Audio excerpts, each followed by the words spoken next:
Aquí comienza Desde el Fagot, un programa donde el fagot es el protagonista. Charlas con músicos y músicas, perspectivas y experiencias sobre el instrumento. Idea y conducción, Ezequiel Feingers. Realización audiovisual, Tomás Bravo Sternberg.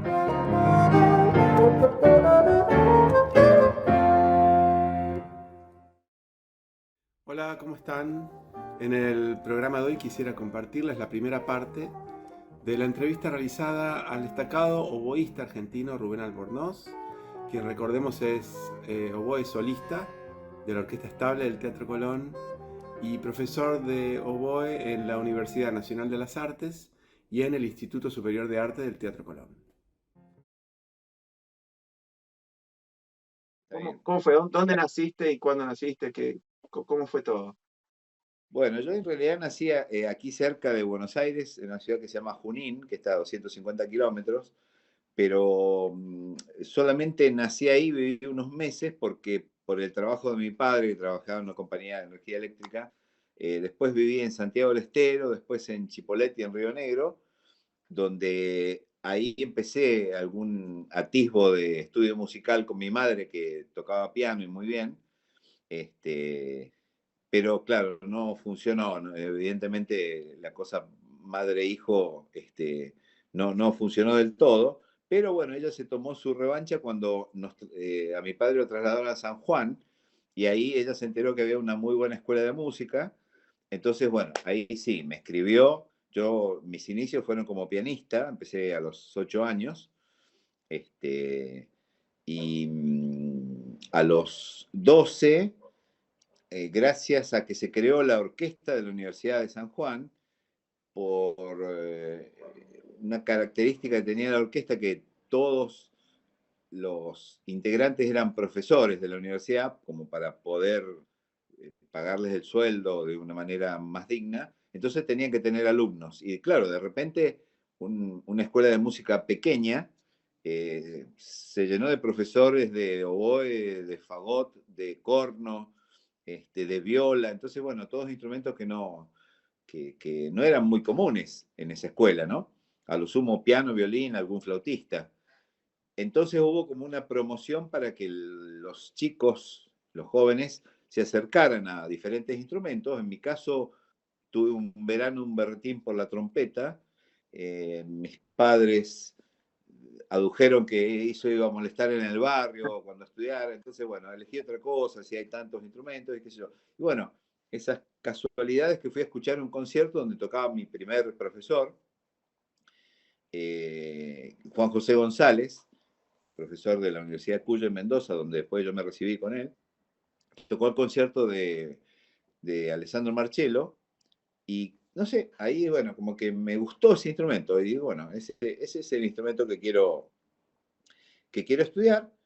Y bueno, una cosa trae la otra. En cuanto uno empieza a tocar un poco más, le empieza a gustar más. Yo siempre tengo un gran reconocimiento a mi pasado como pianista. Creo que esa formación fue muy importante para mí, Claro.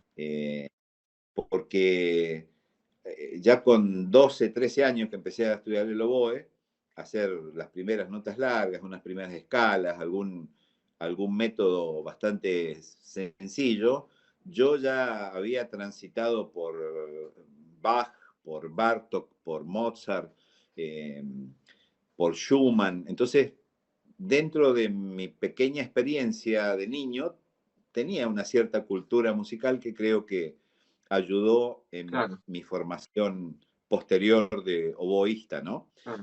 Eh, Eso fue en la universidad. Bueno, yo tuve varios profesores en la medida que fueron cambiando las condiciones de la orquesta. Muchos se fueron yendo. Yo estudié primero con Héctor Estaño, que recién llegado de estudiar en Alemania, entonces muy prolijo con la afinación, con el sonido. Después llegó el maestro Salcedo, que era solista del Sodre, un gran enamorado de la técnica francesa a la antigua, con cañas muy blandas, pero muy técnico, y que realmente me dio un desarrollo de técnica importante, porque él le daba mucha prioridad a eso. hasta tuve una temporada con Lido Guarnieri, el famoso oboísta argentino, con el cual, bueno, me dijiste que ya tuvieron un programa. ¿Él cuando pasó por San Juan o...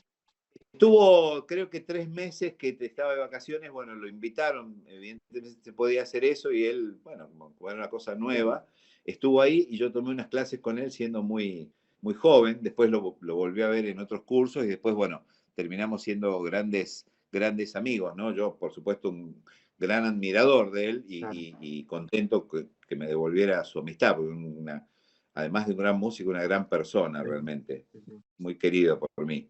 Este, y bueno, después, cuando llegó un punto que ya los importantes se fueron por las cuestiones económicas, yo decidí ya, en vez de tanto cambio, cuando terminara mi secundaria en San Juan, ir a estudiar, volver a estudiar con mi profesor en la Universidad de Cuyo de Mendoza. Y efectivamente así lo hice y ahí terminé mis estudios que, bueno, se cortaron un año antes de terminar por el llamado a la prueba esta en el Teatro Colón. Ajá, Yo todavía estaba en el último año cuando salió ese llamado, sí. gané esa prueba, me contrataron, entonces el último año lo hice libre y volví a rendir mi examen final a Mendoza, terminando lo que para González fue y para la cátedra yo fui el primer egresado de la cátedra, a pesar que había tenido excelentes alumnos, pero Mira, por distintas circunstancias no habían terminado la carrera, algunos se habían estudiado afuera, otro se había quedado trabajando en San Juan, entonces no pudo estudiar más. claro, Y bueno, yo tuve esa satisfacción de ser el primer egresado, por licenciado. supuesto después, Sí, sí. el primer, llámeme licenciado, me Ya me decían, ¿no? decía, che, Rubén, un Sí. segundito te interrumpo. ¿González ya estaba en esa altura con su proyecto de la fábrica de cañas y todo, o todavía no? Todavía no, cuando yo empecé a ir, él era como un fisgón de las cañas, incluso me acuerdo cuando iba a San Juan por ahí, se le ocurría porque era una persona muy inquieta. Yo recuerdo cuando iba a San Juan por ahí se iba a algún cañaveral y cortaba algunas cañas y se las llevaba, pero así para probar él, porque se dio cuenta bueno, las cañas que nosotros usábamos eran las mismas que crecían ahí Claro, este, en el campo, ¿no? Y claro. bueno, después con alguna maquinaria muy pequeña se podía trabajar esa caña. Mm. Ya después estudiando en Mendoza, ahí sí empezó él ya en un proyecto con gente de acá de Buenos Aires y ya, bueno, compraron terrenos con cañas, empezaron a plantar de determinadas maneras, pero bueno, cuando yo lo conocí todavía era Todavía una no. cuestión muy artesanal y más privada, ¿no? No Y, era... y él ah, él te inculcó un poco en esta curiosidad de la caña, de hacer cañas, o no, eso vino. eh, No, más que de la caña, digamos, él siempre fue una persona que razonaba mucho sobre él. Me parece que yo heredé bastante de él, o aprendí mucho de él, el hecho de analizar mucho las cosas, de estar siempre pendiente tanto del factor técnico como de las cosas musicales, de no tocar así, como él decía, de oreja. Él por ahí tenía así expresiones como cuando decía, bueno, no hay que tocar de acá, que alguien decía así, y él comentaba, no, esto es un bofe, decía, hay que tocar de acá, digamos. claro, Entonces era en el buen sentido, digamos, una persona claro, con mucho análisis de lo que estaba haciendo, claro, ¿no? claro, Para claro. todo. Entonces, bueno, eso creo que era muy bueno. Otra de las cosas este, bueno, que yo recuerdo de mi estudio fue la relación con él era una relación como de discípulo a la manera casi de un aprendiz, te diría, porque yo cuando llegué a Mendoza, al mes él consiguió que yo fuera segundo oboe de la orquesta, porque él tenía un segundo oboe de la vieja época que no tenía mucha técnica, eran muy cancheros en la orquesta, pero en cuanto a sonoridad era un poquito inestable. Entonces, bueno, tener un segundo oboe así es bastante este, incómodo, ¿no? Claro. Entonces, bueno, él teniendo a un alumno bueno, destacado, yo no estaba formado del todo, pero bueno, al menos, si no estaba completo, él me podía manejar de una manera como profesor que fuera práctica para el trabajo de la orquesta, ¿no? Claro, claro. Entonces, bueno, también aprendía con él ahí, recuerdo, por ejemplo, que las clases en un momento ya no iba a la escuela, él me citaba todos los sábados a la mañana y me pasaba toda la mañana con él, tocando, viendo cosas, haciendo dúos, después me invitaba a comer. Entonces, bueno, era una relación de ese tipo, este, hasta tan generoso que en un momento cuando yo empecé ya era más avanzado, cuando empecé a tocar de solista en la orquesta, de primero oboe, él al principio tocaba de segundo, como para hasta hacerme Claro, el aguante, como se dice ahora, ¿no? buenísimo. Correcciones y bueno, estar ahí como diciendo, bueno, ojo que el pibe viene conmigo, digamos. Claro, claro, te cuidaba. Y aparte en Mendoza, como para, ya lo hablamos, pero para dejarlo un poco plasmado en la entrevista, la locura de tener eh, la facilidad de tener los otros profesores, ¿no? Del quinteto famoso de Mendoza. Estaba Lars, estaba Roque. eh, ¿Eso cómo te afectaba a vos en el buen sentido? Porque no era solo las clases con González, ¿no? Imagino, era...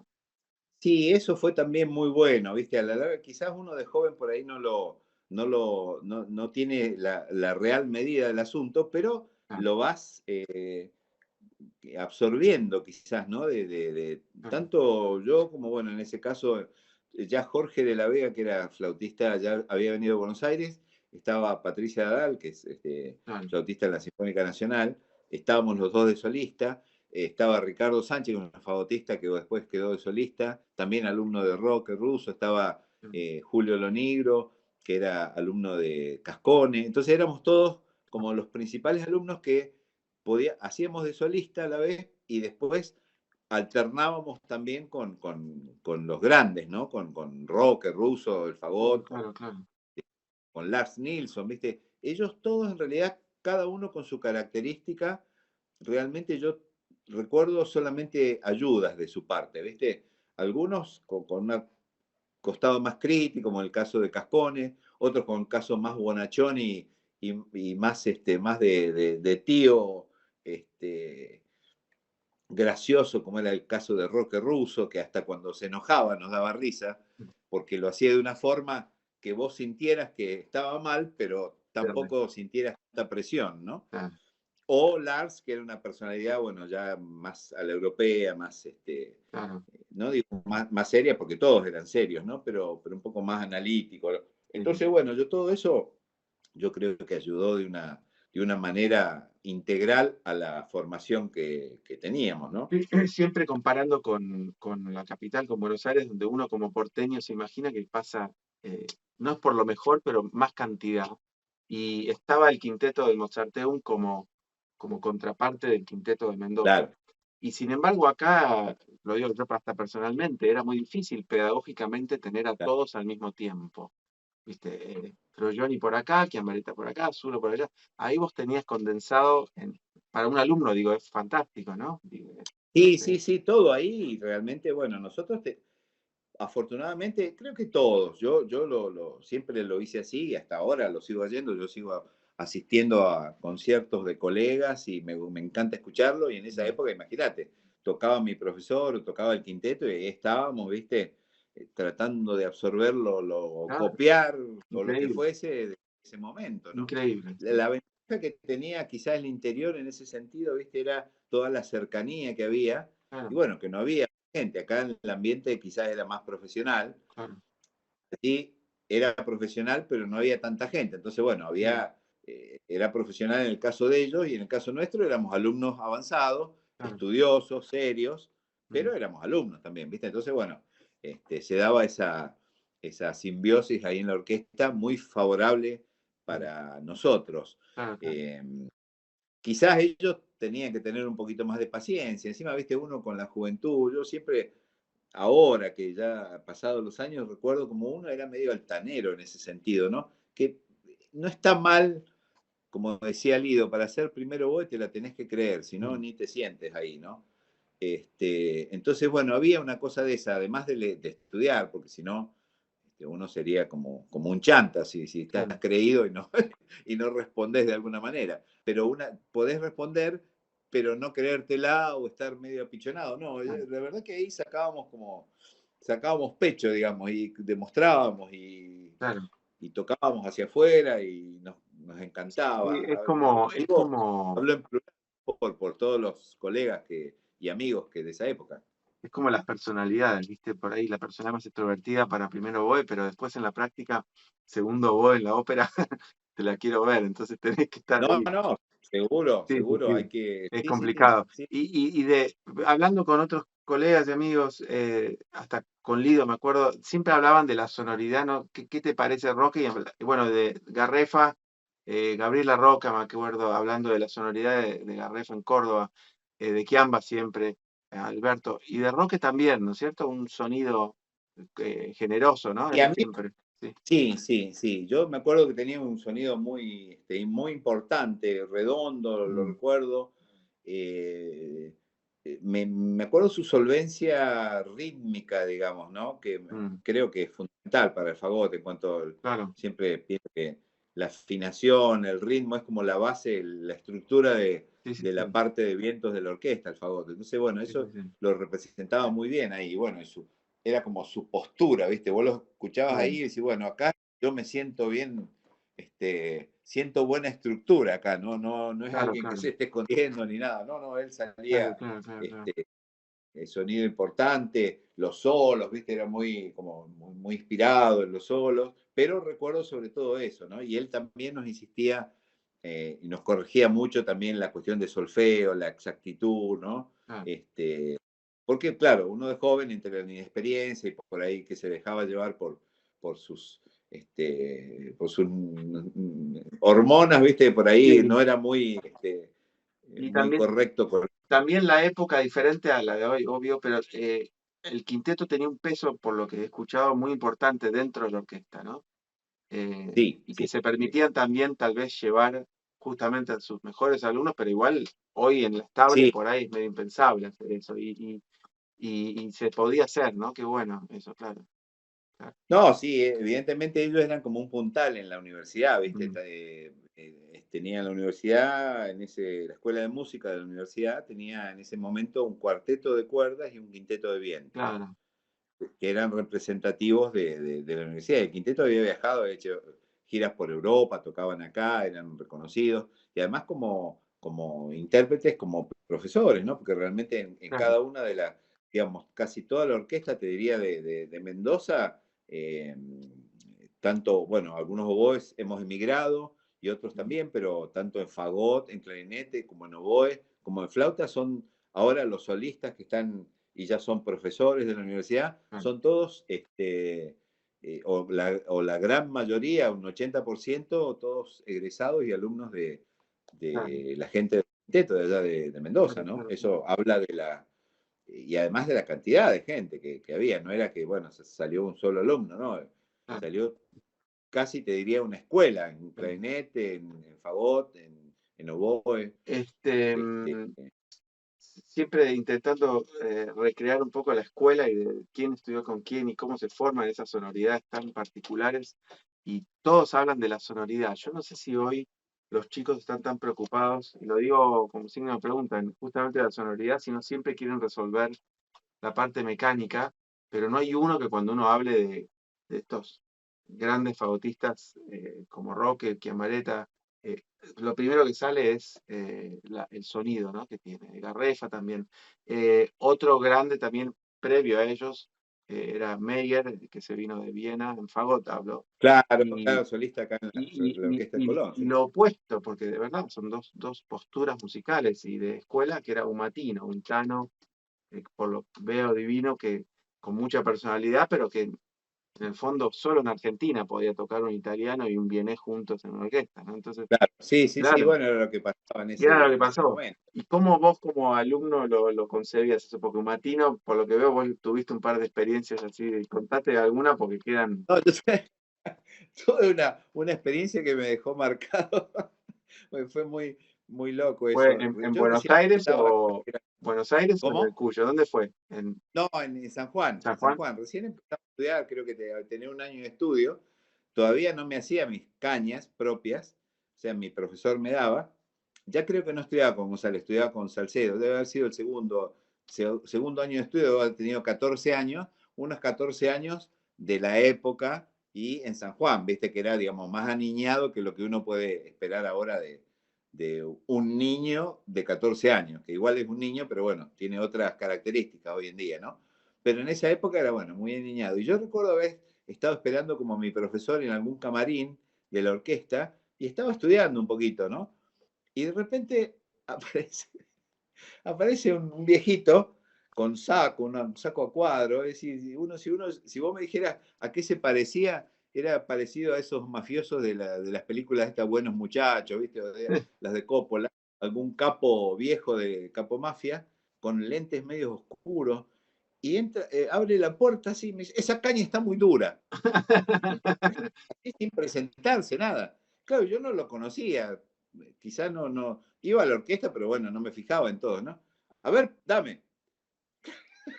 Yo, viste, entra un señor grande, Paralizado, no sé, claro. mi inocencia se ve que, no sé, la intuición me dijo, bueno, y la caña en ese momento era una cosa preciada, porque te daban una caña, y yo le di mi más preciado tesoro a una persona que entró así. No sabes ni quién era. Claro.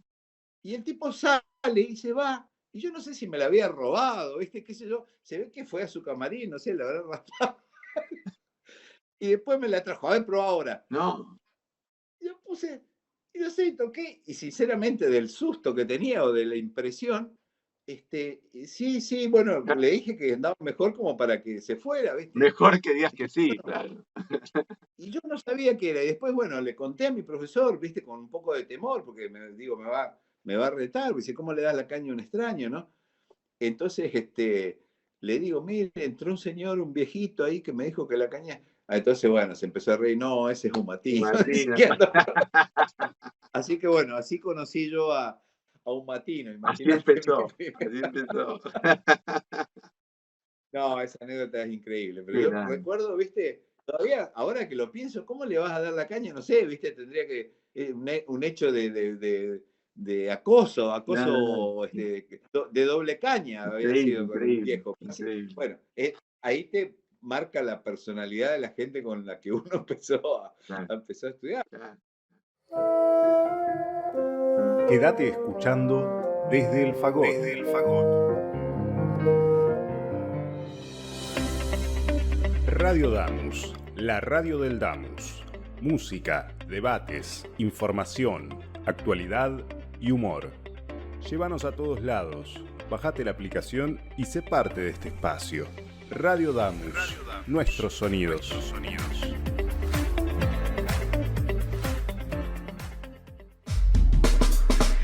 Programación 2022. Tardes contemporáneas. Órgano en Baires. Entre teclas. Voces que escuchan. Cámara hoy. Barroco de dos mundos. Paredes pintadas. Mujeres de la música. Espacio jazz. Músicas cruzadas. Desde el Fagot. Todo es música. Y los estrenos de Por la huella de las cuerdas, un programa dedicado a la guitarra. Dígame licenciade, un programa de graduados y graduadas. Radio Damus, nuestros sonidos.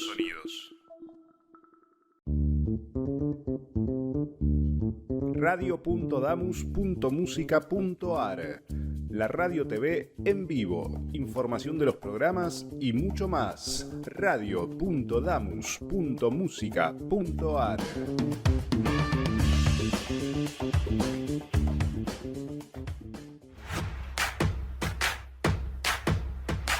¿Querés difundir tu empresa, negocio o actividades? Escribinos a radiodamus@gmail.com. Ofrecemos planes a medida y a precios accesibles.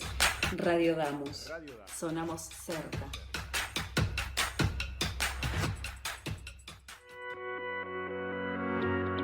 Sumate a nuestra programación. La radio del Damus está abierta a propuestas. Si sos docente, no docente, estudiante, graduado o graduada del Damus, tenés tu lugar en la radio.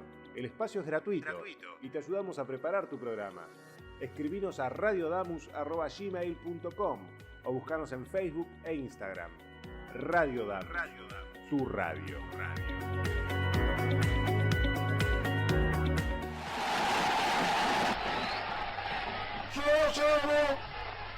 llega a mis oídos la más maravillosa música, que para mí es la que pasan en Radio Damu.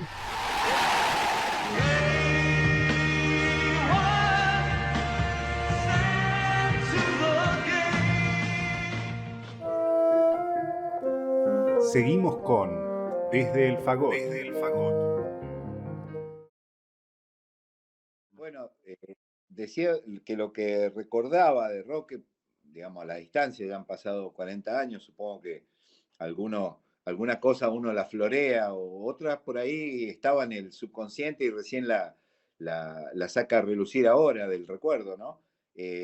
Así técnicamente recuerdo su sonido como muy sólido en la parte Ajá. rítmica también, importante, gordo, me lo acuerdo el sonido, como un sonido importante.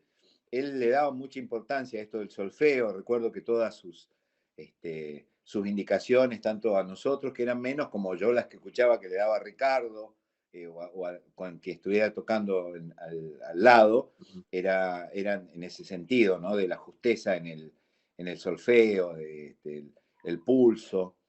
¿Y vos crees Y que, la él, otra, él sí. hizo una escuela en el fagot especialmente justamente la parte sonora? Viste que Alberto, lo hablo con los chicos que estuvieron con él y las chicas, te das cuenta enseguida que estuvieron con Alberto. Logró, viste, eso bastante bueno, diría, viste, una estampa.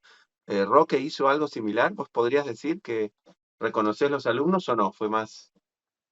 Mirá, bueno, allá los reconocía, pero porque eran todos alumnos Sí, de sí, él, sí, digamos. pero hoy a la distancia, digo, vos, ¿sí?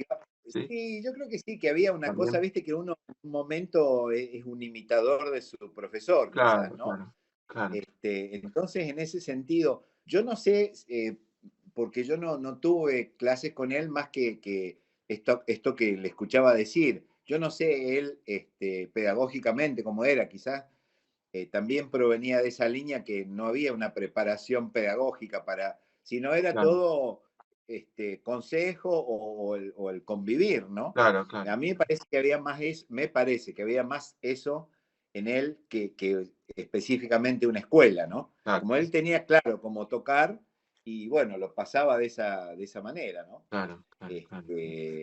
Y la otra cosa que yo estaba pensando, que bueno, ya uno lo piensa de grande, quizá en ese momento lo tomabas como una cosa graciosa, pero me parece que no, porque en definitiva va entrando como por ósmosis lo que es un solista, digamos. Ellos quizás no sé si lo exageraban un poco o lo tenían muy presente, de cómo se para un solista ante un director, Mira, eh, las cosas que le dice o cómo le tiene que hablar. Algunas veces eran medio sarcástico y por abajo de la mesa, pero bueno, como que ellos medían, ¿no? mm, Qué director tenían y no se dejaban avasallar por nadie, digamos. Yo recuerdo, por ejemplo, con Roque, que me llamaba mucho la atención, en ese momento venía a dirigirnos Simón Bles, que fue un gran director argentino acá, pero sí, bueno, al cual en el interior sobre todo le teníamos mucho miedo porque era un tipo muy mal llevado, incluso de un humor eh, así irónico y medio violento, si se quiere. Ahora sería políticamente incorrecto.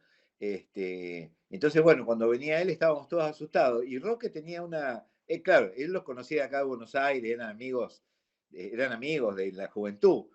Entonces, qué sé yo, por ejemplo, tocaba un solo y no recuerdo que iba a venir Bruno Gelber, ¿no? Y tocaba, no me acuerdo qué solo era. Y, ¿te gusta, Simón? Le decía, ¿viste? Cuando nosotros teníamos maestro, todo, ¿te gusta cómo toco, Simón? Y el otro le contestaba, bueno, ya te lo va a tomar ahí Bruno Gelber al solo. Y un poco, ¿viste? Se daba esa confianza que también distendía la orquesta y solamente la podía hacer alguien que tuviera claro, ese peso, ¿no?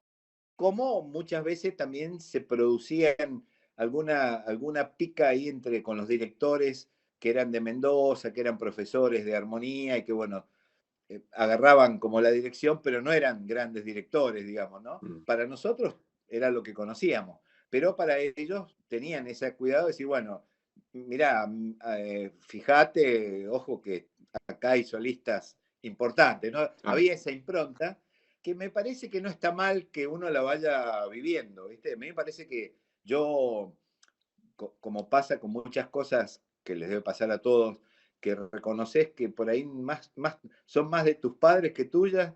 Yo a veces reconozco cosas más de los vivorones, como le decían al quinteto allá, de los solistas con los que me crié, que mías personales, ¿viste? Claro, Algunas, claro, por supuesto, ya tengo a esta altura, pero otras son como ese reflejo claro, de lo vivido, de esa prestancia de un solista que, bueno, sí. sí, lo que me vayas a decir es que sea musical. A mí no me vengas con que la blanca es el doble de la negra, porque Claro, eso ya lo conozco.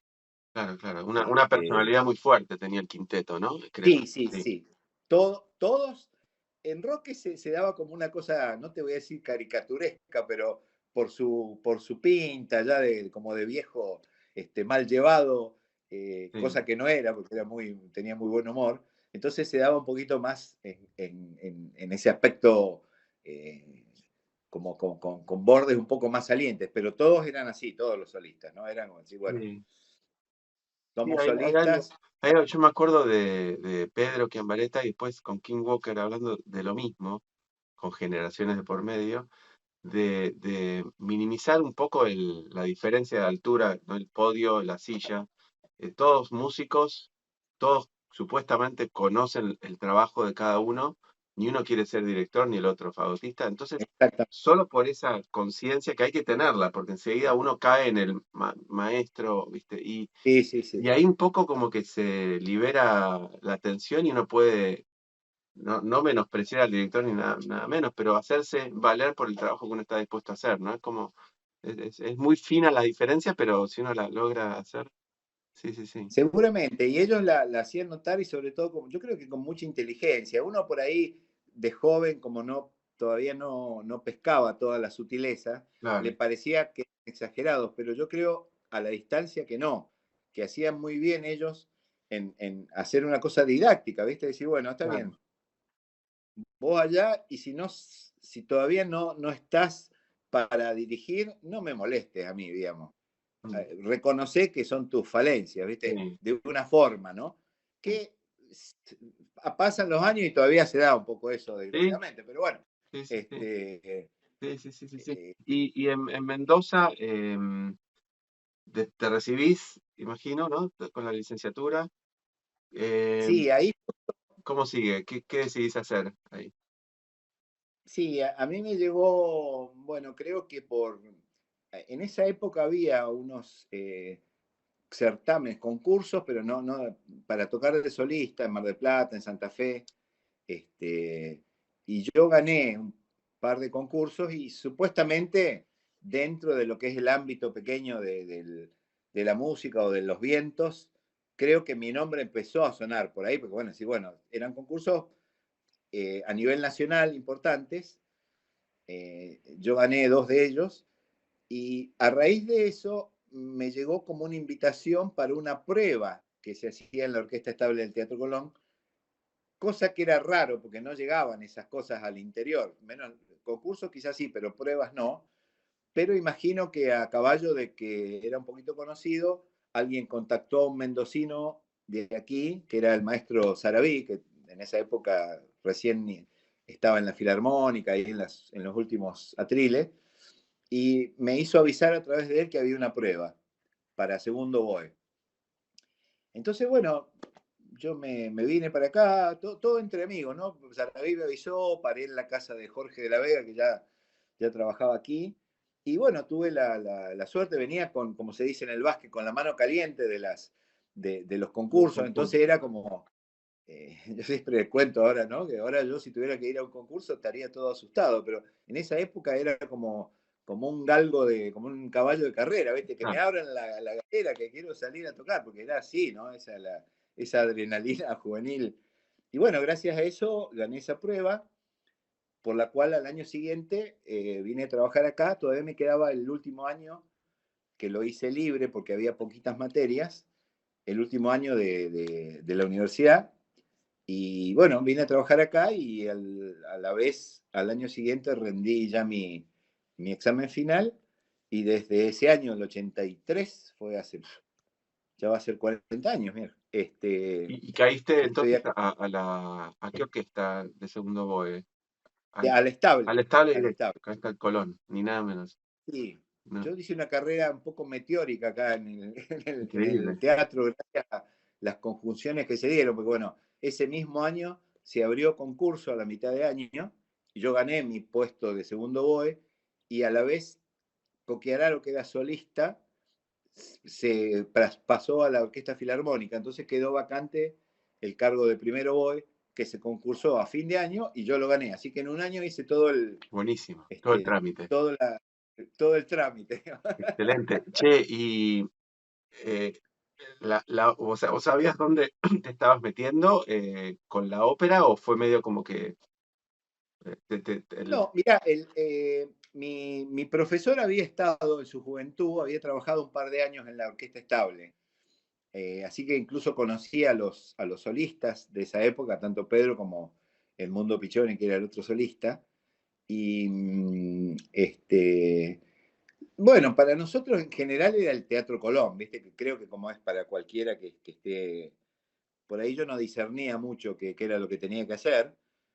Por supuesto, cuando toqué mi primera ópera de segundo oboe, que era Verdi, que no es muy generoso con los segundos oboes en la ópera, es terrible? viste, acostumbrado a, no sé, venía de los concursos, de tocar de solista, incluso con algunas orquestas, Claro, de tocar de primer oboe. Cuando caí ahí, esto es la muerte, viste, era una cosa aburrida para mí en ese claro. momento, pero bueno, Puro acorde, hasta que claro, ¿no? Y además tocabas muy poco, ¿viste? En claro. relación era muy poco lo que tocaba.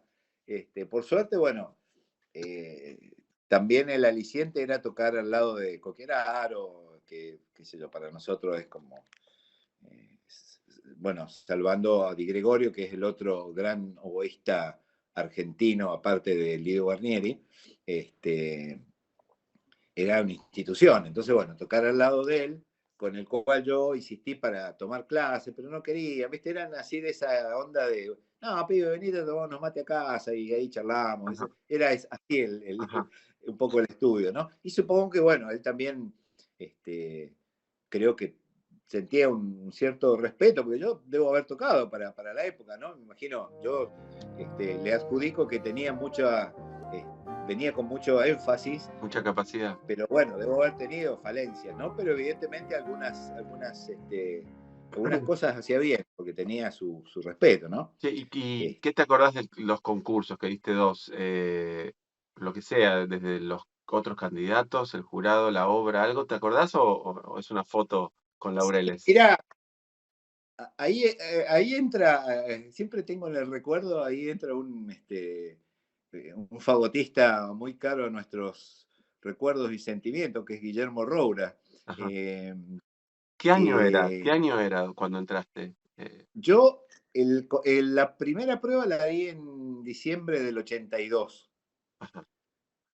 y empecé a trabajar en el 83. Y en el 83 el concurso fue, no sé, a mitad de año, por ahí en junio, por ahí mayo, junio del 83, y el concurso para primero fue en noviembre, diciembre del 83. Ah, Yo lo que recuerdo que, bueno, favorece mucho para los concursos esa inconsciencia juvenil. Imagino que esa experiencia en concursos que había gracias a que había esas pruebas, ya te digo, en Mar del Plata, bueno, en Mendoza había también una para alumnos para tocar con la orquesta, que también yo gané. Entonces era como que vos estabas acostumbrado a salir al ruedo y con claro, conciertos importantes y en todo caso para ganar, ¿no? Porque en un concurso digamos, de esos que tienen premios, uno va a ganar, no va a claro. ver qué pasa, ¿no? Y entonces yo creo que tenía un poco esa conjunción de, bueno, estar bien preparado, tener esa experiencia de concursar y tener esa mentalidad matadora Claro. dentro Muy de lo competitiva, módico. claro, claro, claro. Este, ¿Y te acordás de las tampoco había, obras? ¿Te acordás algo que te... tampoco había eh, tanta competencia como quizá la hay ahora, pero a mí me parece, no siendo, ¿cómo se dice?, falso modesto, Sí. que yo tenía una preparación como solística, porque los concursos me habían hecho a eso, acostumbrado a tocar conciertos y acostumbrado a tener una presencia de pararse para, digamos, yo estaba concursando en los otros concursos para tocar de solista enfrente de una orquesta. Entonces, bueno, Claro. había esa impronta, supongo, también en mi interpretación y en mis modos, ¿no? Y también acostumbrado a estar, ya en ese momento ya siempre tocaba de solista en la orquesta, entonces bueno, había como si bien tenía 21, 22 años, yo creo que tenía esa impronta que bueno, sumado a que tocaría bien, me parece que hacían esa diferencia a mi favor, ¿no? Claro, claro, claro, claro. ¿Y No, quiénes más se te presentaron? digo, ¿Te acordás los chicos y chicas? el que me acuerdo yo, que bueno, no los conocía yo, era Cristian Coquerano. No me acuerdo si uno o dos más, pero éramos poquitos, Un digamos. poco. No sé si 3, 4, digamos. Y Roura, que lo nombraste, ¿por qué surgió ahí? ¿Qué fue lo que, No, qué porque anécdota? siempre tengo recuerdo por dos cosas de Roura. La primera es que había habido, no me acuerdo qué problema habría habido anteriormente con Cristian, con Chiararo, y creo que venía bien que si se presentaba otro que tocaba mejor, era mejor que entrar el otro. Una cosa así era. Mm, No era ningún arreglo, pero era, bueno, una cosa que distendía. Entonces siempre Rubra me contaba después ya cuando éramos compañeros, que dice, claro, empezaste a tocar vos. Y yo, por ejemplo, como obra a elección, como había tocado el concierto de Strauss para otros concursos, tocaba el concierto de Strauss. Y en esa época tocar el concierto de Strauss no era una cosa común. claro, El concierto de oboe, ¿no? De Richard Strauss. Entonces, claro, se presenta una persona con ese concierto, lo toca como solista, bueno, como decía Roda, bueno, acá tenemos al candidato. claro, Entonces él siempre decía, uy, ahora viene la parte de lectura a primera vista y capaz que no sabe leer a primera vista. claro, Y se claro, claro, cayó el candidato, ¿viste? claro, claro. Pero no, afortunadamente también leía, bueno, no era un campeón, pero me las arreglaba bien porque tenía ya una cierta cancha, ¿no? Pero eso siempre recuerdo de él que, además, viste que él era todo así, no, y ahora que va a venir, pensaba, Sí. y claro. Y la otra es cuando yo llegué al año siguiente, bueno, hacía, viste, era todo como reglamentado. Si ganás concurso segundo, ganás concurso primero, te casás. Era así. Era así en esa época, porque nos pasó a varios. Y bueno, cuando ya me casé y vine, Roura fue mi garante para el alquiler, lo cual siempre, bueno, quedé muy agradecido porque yo recién llegaba de la provincia, está bien, era un colega, pero viste, era una persona que llegaba del interior, ellos ya eran solistas consagrados ahí en la orquesta, y él siempre tuvo esa generosidad con nosotros, con los más jóvenes, Mira, y siempre recuerdo eso, para mí me ha quedado muy presente, ¿no?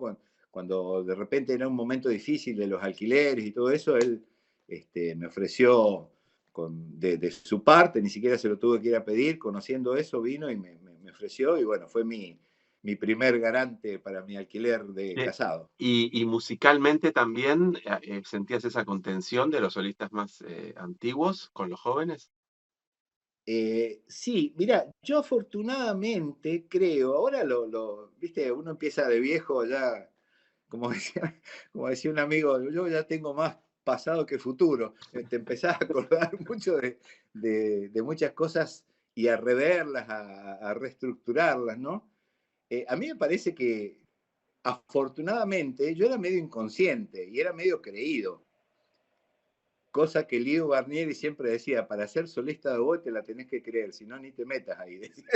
Claro, Está bien, creído en el buen sentido y con cierta condición, ¿no? Porque si no sería una variante de chanta, si no.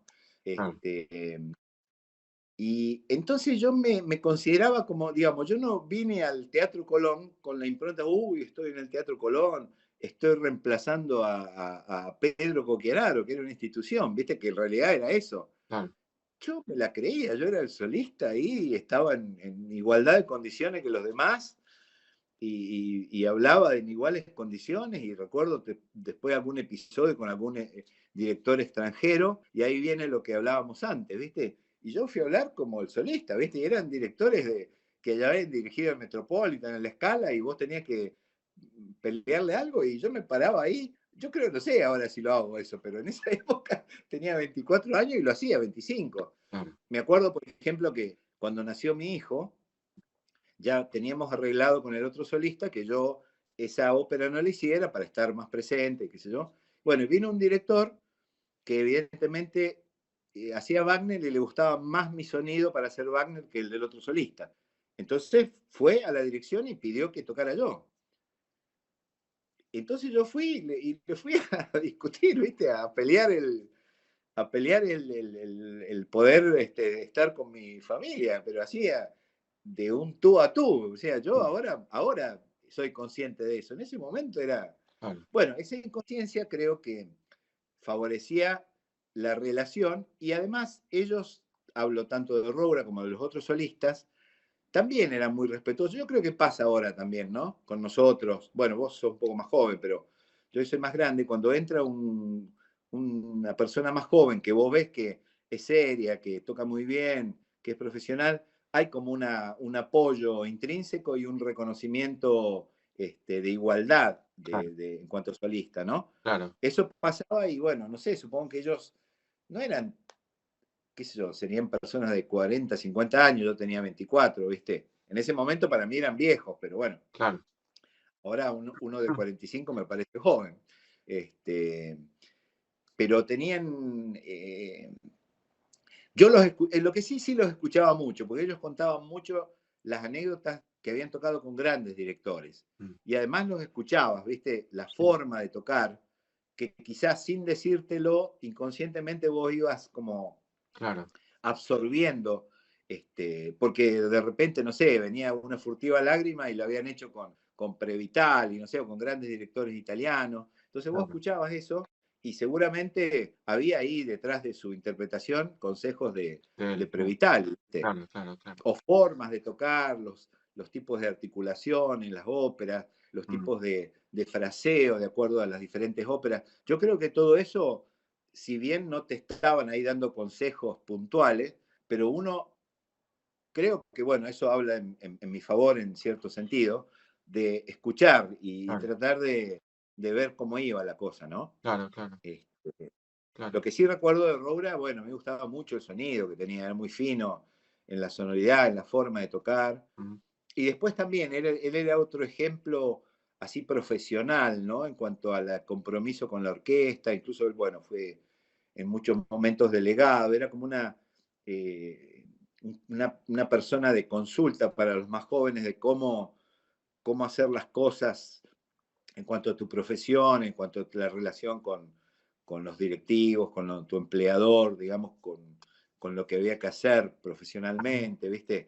Algunas cosas a mí me parecían medias exageradas y tajantes, pero bueno, ellos habían vivido una época que tuvieron que defender así ciertas cosas, entonces eran muy, en ese sentido, muy claros, ¿no?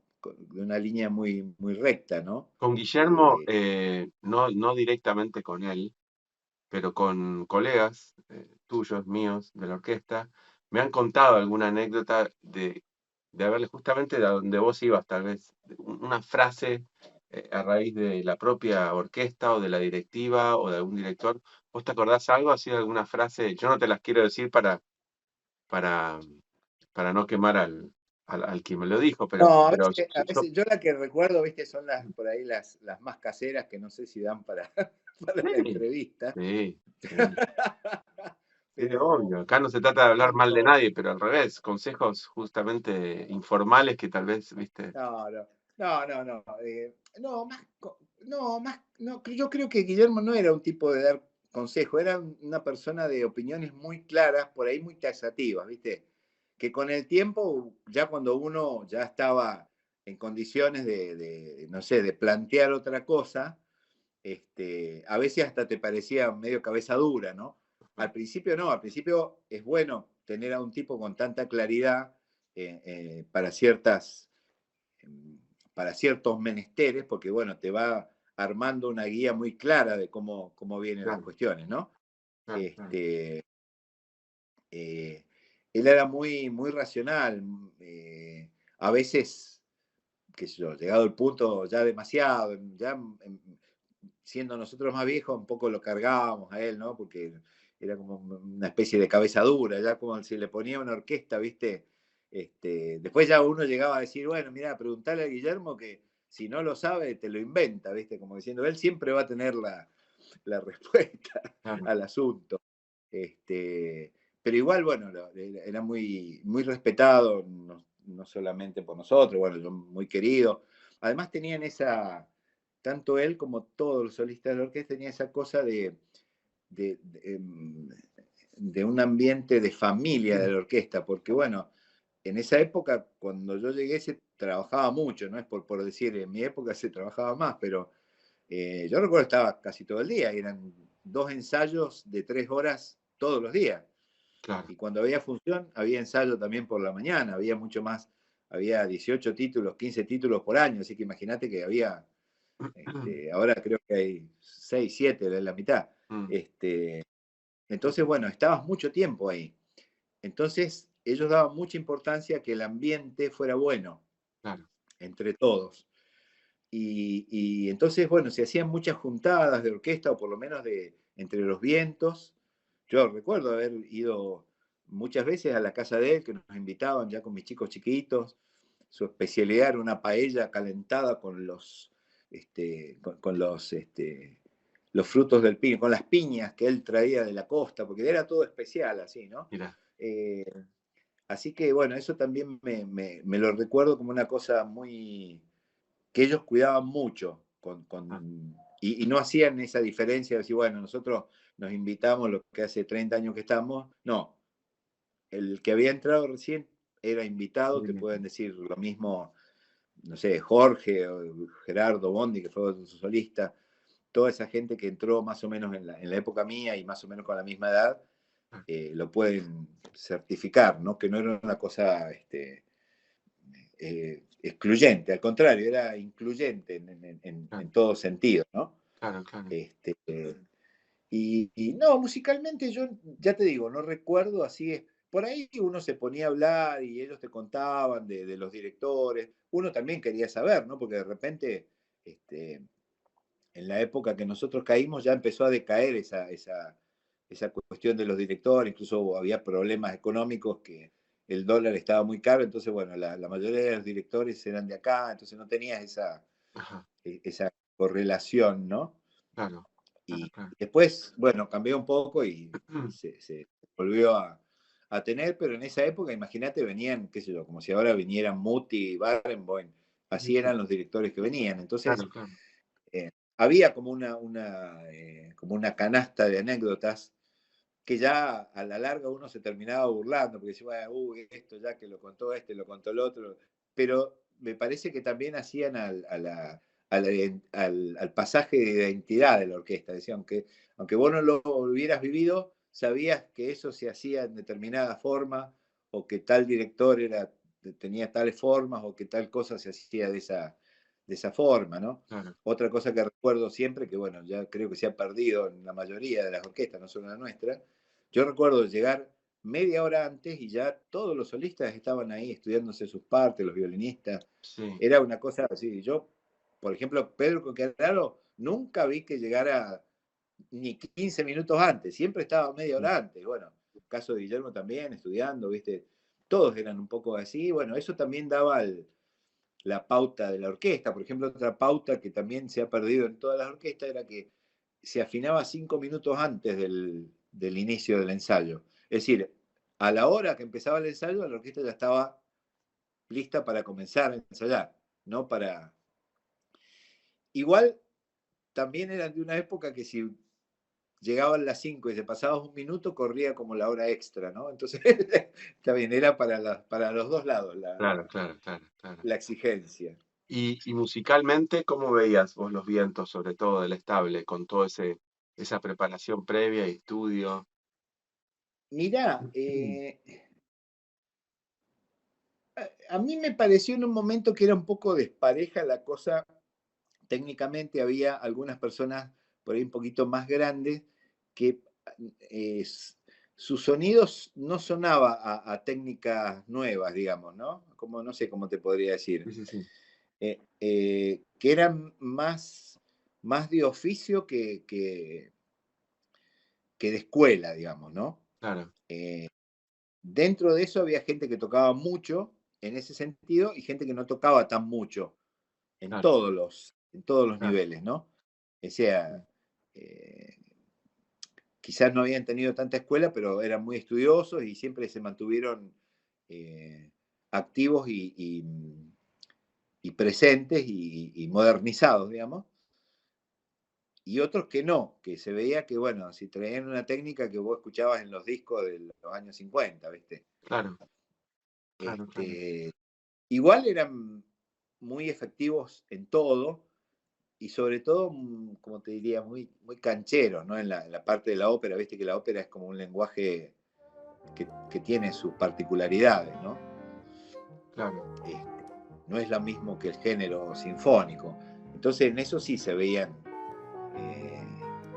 muy sólidos. Y bueno, después, no sé, la cosa, siempre recuerdo algo que me dijo Coqueraro, que yo siempre lo seguí y creo que me daba como que la cosa venía del fagot al clarinete, vos seguías al clarinete y la flauta tenía que seguir a vos en todo, en el ritmo, en la afinación. Entonces, bueno, mi estructura de oído siempre quedó como así. Estaba como en un punto escuchando al fagot, pero mi referencia siempre era el clarinete, ¿no? Mira. ¿Y eso tendrá que ver por la ubicación a la italiana que caracteriza a la orquesta? Parece, viste, justo viene así, pero me parece que también es una cosa desde abajo hacia arriba, ¿no? Mira. Y quizás a mí particularmente con el fagot no me cuesta juntarme, pero con el clarinete no es tan fácil. Mira. No es difícil, pero no es, al no ser el mismo sistema. Entonces creo que también tiene que ver eso de estar más atento a estar un poco más mezclado con alguien que no es de tu familia, digamos, ¿no? Claro. En el sentido de la doble caña, hablo. Claro. ¿No? Llegamos así al final de nuestro programa de hoy, espero que lo hayan disfrutado tanto como yo. Mis agradecimientos especiales a Tomás Bravo y Gonzalo Rodríguez por el excelente trabajo técnico y de edición. Será hasta pronto y muchísimas gracias. Esto fue Desde el Fagot. Idea y conducción, Ezequiel Feingersch. Realización audiovisual, Tomás Bravo Sternberg. Radio Damus. Nuestros sonidos.